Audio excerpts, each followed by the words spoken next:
To many, Brotherhood is the anime adaptation to strive for, an extremely faithful recreation of the manga brought to our TV screens so our collective eyeballs can soak in the plot and characters with full movement and color. And overall, yeah, Brotherhood is pretty faithful to its source material. However, it's far from a one-to-one adaptation. Is that a bad thing? Not necessarily. In fact, I often love it when adaptations make little changes or add their own spin on things. All around though, when looking at Brotherhood as an adaptation, I think it's a bit of a mixed bag.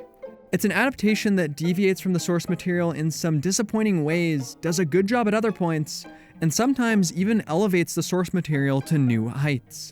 Of course, I've already spent some time covering differences between the manga and Brotherhood, but despite my obsession, I've never stopped and just focused on them. After all, I've always had 2003 hanging out alongside them, a constant object of comparison and attention. But here I'm not going to be discussing 2003. Instead, Brotherhood and the manga are more or less 2003 from 2003, at least for today. I'm also not going to discuss any changes I've already talked about in previous parts of this video series because I don't need to make this absolute chonker of a series any longer than it already is. So, with that out of the way, is Brotherhood getting a brother nay or a brother yay? Let's start with changes I don't like. The Ishvalan War of Extermination is an incredibly important event in any version of Fullmetal Alchemist. In fact, chapters 58 through 62 of the manga are largely devoted to it. For the most part, a particularly manga-accurate episode of Brotherhood will cover about 1.5 or 2 chapters of material. But here's the thing, episode 30 is dedicated to these chapters. That's right, 1 episode. Now, I'm no math whiz, and even I know that something's off here. Regardless though, this isn't quite as bad as it initially appears, since some parts of these chapters have simply been moved elsewhere. In particular, Scar's past is covered in episode 22, when he comes face to face with Winry for the first time. Knowing more about Scar and being able to plop ourselves in his shoes is nice here, considering how important his perspective is to their conflict. So this is a change I find quite fresh. Meanwhile, Hawkeye burying an Ishvalan child and telling Mustang to burn her back occurs in episode 54. It's a powerful change that highlights Hawkeye's perspective and her current dilemma in that moment. She entrusted her father's research to Mustang, and now he has the responsibility to master his emotions and keep his eyes locked on his ultimate goal of becoming a fair ruler. While Hawkeye has a responsibility to make sure his eyes don't get cloudy the way that Lust foretold they would in this very same place far earlier in the story. Moving this here is a good way of bringing that home. I like it. But I'm being a bit too positive for a section of this video titled Changes I Don't Like, so I'm sad to inform you that plenty of this stuff is just gone in Brotherhood. Alex Armstrong letting some Ishvalans go only to have Kimberly kill them instead, as well as Alex being removed from the war zone when he refuses to kill any more people? Cut, even though it gives us a better sense of Alex's turmoil and Kimberly's cold attitude and actions. Scar's brother teaching alchemy to other Ishvalans and his discussion of positive and negative flow with Scar? That's cut. Even though removing it greatly weakens this moment later when other Ishvalans tell Scar they're hoping to use alchemy as a weapon to fight the military, and Scar's belief that alchemy will eventually be used for violence gets reinforced. Winry's parents treating Ishvalans, including those who don't want help, along with their refusal to leave and eventually Ishvalan children helping them? Cut. Even though this feeds into the ever-important idea of positive flow that I made a whole video on already. Hakuro revealing that another country is supplying Ishvalans with weapons, along with Ishvalans being refused refuge in that very same country later? Cut. Even though it really hammers home the fact that the Ishvalans have nowhere to go, that they're being used and then discarded.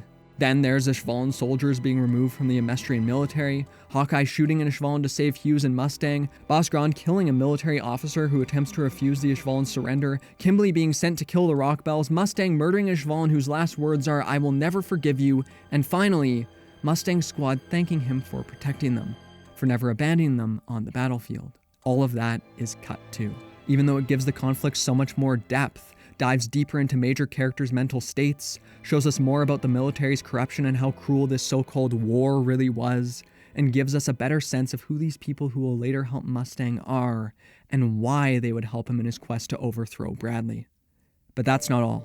Ed's conversation with Hawkeye here is also altered. First, instead of Hawkeye talking about how she wants to leave a better world for future generations, she quotes Kimberly verbatim, saying that she can't avert her eyes from death, that you must remember those you've killed. Ed also doesn't yell at her about how she needs to think about her own happiness and about how self-sacrifice is nothing more than self-gratification. meaning that Hawkeye doesn't get to respond by saying that this is her duty. So here, Ed's ignorance about the war and the fact that he needs time to fully understand the impact the war had on others gets downplayed. Instead, he's more quiet and passive throughout the conversation. Since an extremely important part of Ed's journey involves him constantly encountering and questioning his own ignorance, it's a shame that this was altered. So yeah, all this is a rather long-winded way of me saying that I think these cuts suck and that there are a whole lot of them. Another fairly sizable removal that's always bothered me occurs in episode 11, the Rush Valley section of the story. Here, the anime cuts out Ed arm wrestling, shortens the chase with Panina, and cuts out Dominic mentioning Pinako. Even though I like this stuff in the manga, I don't really mind these cuts. But there is one removal that I really dislike. See, in both the manga and anime, this lady is full-on pregnant and goes into labor. However, a storm is raging outside, and Dominic needs to rush into town. But the baby's being impatient, so Winry has to deliver them. In the manga though, a bridge goes out too, which is the reason why they can't get to town for the delivery. As such, Ed tries to build a bridge using alchemy, but no matter what he does, he can't do it. Right here, we get a concrete example of alchemy failing him, or at least his knowledge of alchemy failing him. And that feeds into this discussion about how he's useless in this moment and how all he can do is support Winry. One of the main points of this section of the story is to show a problem that alchemy can't fix. So this bridge serves as a great way of highlighting that fact, and I think removing it weakens the emotional impact of Ed's uselessness. All in all, this section just feels rather abridged here. But these aren't all the removals. No. We got a hefty amount of stuff to run through. So let's speed run all the ones that I find important from episode 12 onward, because I already talked about the previous episodes and previous parts of this video series. Episode 12. When Ed and Al are on the island during Izumi's training, Mason no longer attacks them. As such, we no longer see Ed's willingness to seriously injure someone else if it means protecting him and his brother. In addition, Izumi fixing the children's train and telling them they can't use alchemy to fix all their problems is gone, as well as her telling this kid that she can't bring a cat back to life. Of course, this weakens the connection between the lessons she teaches and Ed and Al's own failure and utter disregard for those lessons. Episode 13. Greed no longer misunderstands Al when he says his brother's gone, which means we don't get this early hint at Greed's humanity when he's concerned with Al's feelings, despite the fact that he believes he just lost his ticket to immortality. Ed getting an automatic pass on his state alchemist assessment from Bradley is also gone, which makes the viewer less likely to have a positive impression of Bradley before he starts cutting up some chimera flesh. The context surrounding Ed's rage at Greed is also changed. In the manga, Izumi's already gone in to try and get Al, and has been injured in the process. So Ed flipping out isn't just about his brother, it's about the fact that his teacher is injured, which greatly strengthens the emotions of the scene. It also makes Ed's anger and total unwillingness to make a deal feel far more justified, considering that he's giving up an important lead for how they could get their bodies back. Instead, in the anime, Izumi comes in after Ed has already been fighting Greed for a while, and after he's flipped out at him. Episode 14. Bradley no longer reprimands Alex for showing mercy by telling him that this is why he never gets promoted. This way, we get just a bit less of Bradley's dark side here, and less about Alex's previous actions in the war. Episode 15. May's introduction where she uses alchemy to save people from the mining town is removed, along with her hearing about Ed's existence. Episode 16. Mustang and Armstrong's concern that Ed could be ordered to act as a human weapon is gone, weakening their connection to Ed, as well as their apparent feelings of responsibility for him and their desire to stop another war like that from ever happening again. Episode 20. Izumi's discussion of how unforgivable Ed and Al's attempt at human transmutation is has been cut. She also no longer says that the truth is justified. Episode 24. Envy is a dog instead of a horse. This one doesn't actually matter to me. I just think it's weird. A cool little piece of trivia to toss out at your next FMA-themed get-together. Because we all have a lot of those, right? Episode 29. Ed's dialogue with Al after he sees Al's body inside the portal is altered. Manga Ed insists that they use the Philosopher's Stone to get Al's body back, stressing how bad Al's human body looked. Brotherhood Ed does not have the same focus on using the Philosopher's Stone. This weakens Ed's arc here, where despite his clear desire to just use the energy from the Philosopher's Stone, despite the fact that it would be easier for him to remain ignorant and just view all the souls inside it as a source of power and not human, he chooses to seek out the truth. Episode 30, the Ishval stuff. But we already covered that. Episode 31, Nox's discussion with his child is different in the manga and Brotherhood. In Brotherhood, Nox's son talks about how Nox inspired him to become a doctor too. In the manga, meanwhile, he chastises his father for refusing to work as a doctor who saves people, and tells his father that he's just running away and making the most cowardly choice of all. considering that one of the major ideas of this story is never look away from the truth, or you need to move forward. It's a shame this dialogue was altered. Episode 36. Raven no longer tries to justify his actions by talking with Ed and Al about the bigger picture, and how sacrifice is necessary for the greater good. This weakens the story's clear message that this end justifies the means type of mentality leads people down dangerous, disturbing paths. Episode 38. We finally get Yoki's backstory here, which occurred in Chapter 3 of the manga. However, the events are truncated, and it no longer really factors into Ed's character development. And there we go, speedrun over. That's that. A whole lot of these changes, big or small, just get my gizzard. Now, with all this complaining I've been doing, you might be thinking, wow, this guy really hates Brotherhood. Why is he even talking about it so much? But here's the good news. I'm not just here to complain. Because believe it or not, I still like Brotherhood. In fact, I'd say it's a great anime, and that's because Brotherhood gets better. For me, the first scene in Brotherhood that outright elevates the manga's material comes in episode 19, when Mustang gets groovy and snaps his fingers as he burns lust to a crisp. Holy crap, this scene is good. The music, animation, voice acting, all of it, and less screaming? Oh baby! Don't get me wrong, the art in the manga is good and I enjoy it there. But here, the first time I watched Brotherhood, this was the scene that really made me go, oh, this might just be something really special. And as the anime moves along, there are more and more impressive fights like this. Greed versus Bradley, all these guys versus Pride, Scar versus Bradley, everyone fighting the would-be kings, and I could go on. Considering how much of the later sections of the story consists of big, girthy action, this is no small positive either. So many of these fights are an absolute blast, with slick animation and shot composition that gets my blood pumping in all the right ways. The music choices also get better as the show moves along. Now, they weren't bad earlier on, but there were some pieces that got reused too many times for my taste. But certain tracks later give me tinglies because of how epic they are. Sometimes it's not just about the music itself either, it's about how the music is used. For example, when the credits roll over everyone's bodies laying there after Father has taken their souls, and then the opening song drops when the souls go back into them, how would you not feel hyped? The music for Greed's goodbye too. I think it might be raining out here. Oh yeah, and Bradley's return.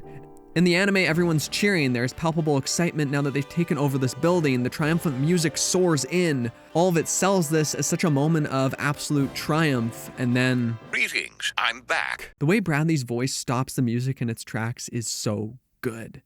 Then there's Envy. While I'm not a big fan of what they did to my big Leviathan boy and kinda wish that they had just changed the design if they weren't going to be able to animate it by hand, I can't complain about the sequences where Envy transforms from their humanoid form to their beast form.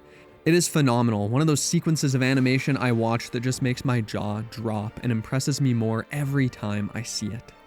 However, the anime improves certain things that go beyond presentation. In fact, some of the plot changes made are pretty great.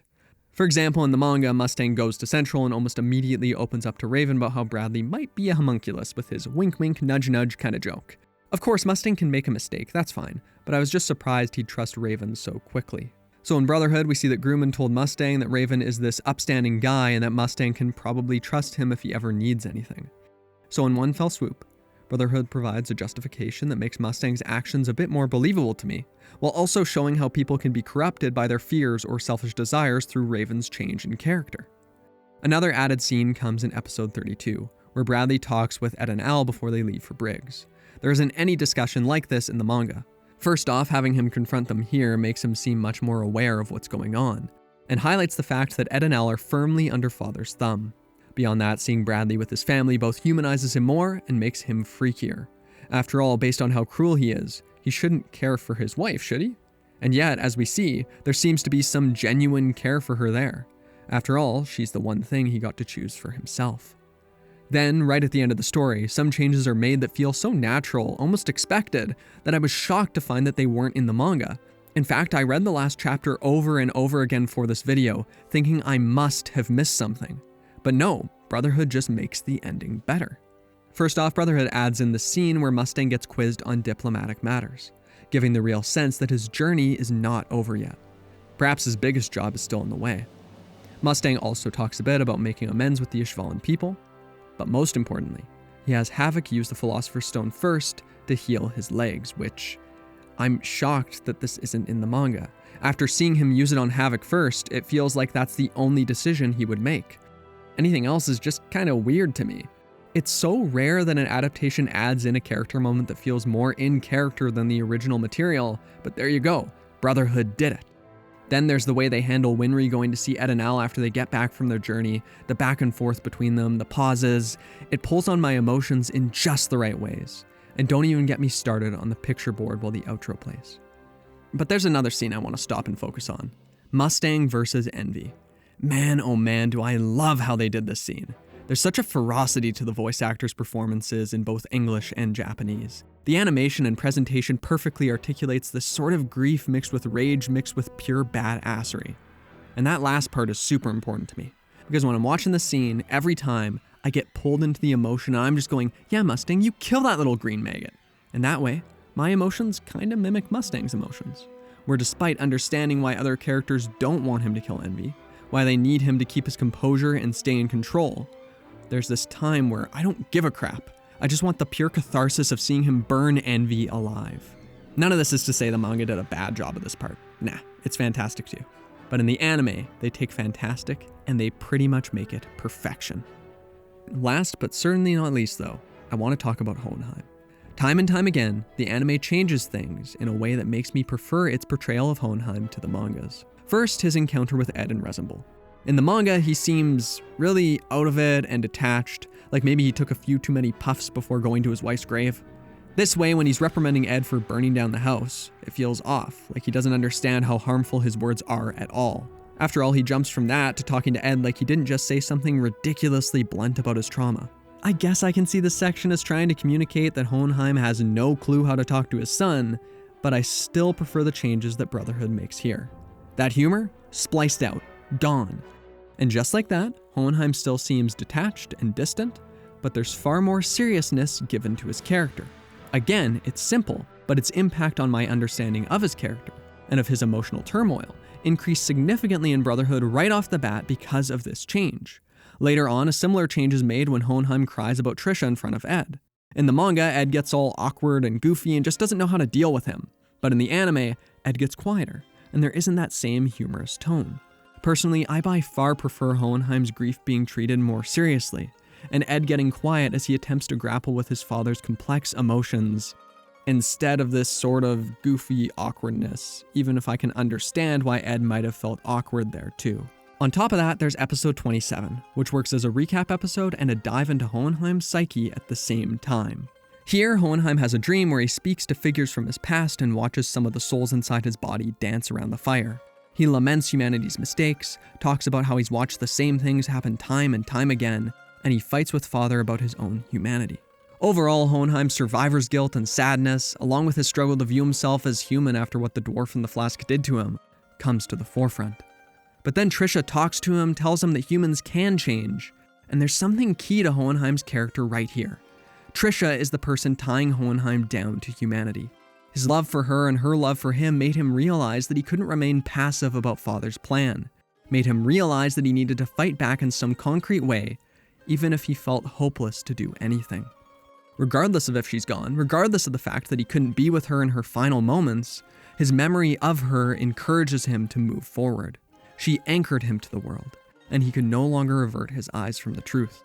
This episode is one of the best things Brotherhood does, and I love that the creators took the time to insert some anime original material that helps us gain a deeper understanding of who Hohenheim is. Brotherhood also adds in a brief but important moment where Hohenheim seems to mourn for the dwarf in the flask, where his complex feelings for this monster who gave him freedom, who taught him to read and write, who gave him his very name, where those complex feelings get a moment to shine. Then Hohenheim goes to Trisha's grave, speaks to her for a moment, and dies, followed by the end credits where images of Hohenheim's life pass by, as though at the very end, he was able to look back and see a life worth living, no matter how much sadness and guilt followed him. It's beautiful, and I love what Brotherhood did here. Overall, this is why it's difficult for me to evaluate Brotherhood sometimes. It does so much good for the story. In fact, I would say that everything involving the final confrontation with Father is just better in Brotherhood. I feel more watching it. I love the music choices, the animation, the voice acting, all of it. It brings it to life in a new, fresh way that is just outstanding. I can't really praise it enough. And yet there are the earlier parts of the story that I've complained about in previous videos and that I complained about a bit in this video. The stuff with the Ishval War, cuts or changes that impact Ed's development and other aspects of themes of the series that I really like, and all of the stuff earlier in the story that gets cut. The rearranging and even removal of a couple chapters. All in all, it makes me feel like the manga is definitely the better way to experience the earlier part of the story, while Brotherhood is the better way to experience the later part of the story. But I highly doubt most people would want to read part of the manga and then watch part of the show. You're more likely to do one or the other. But yeah, it's tricky. I have a lot of mixed feelings about it, but those mixed feelings don't stop me from viewing Brotherhood as a great series and overall a good adaptation of a fantastic manga. Thanks for making it all the way to the end of this video. If you enjoyed it, I encourage you to subscribe to the channel. I'll have more FMA content coming up soon. And you could also give the video a like if you want to. I would appreciate it. Or you can even dislike it. Really, any interaction is fine by me. Thanks again, though, and I hope you have a great day. Bye-bye for now.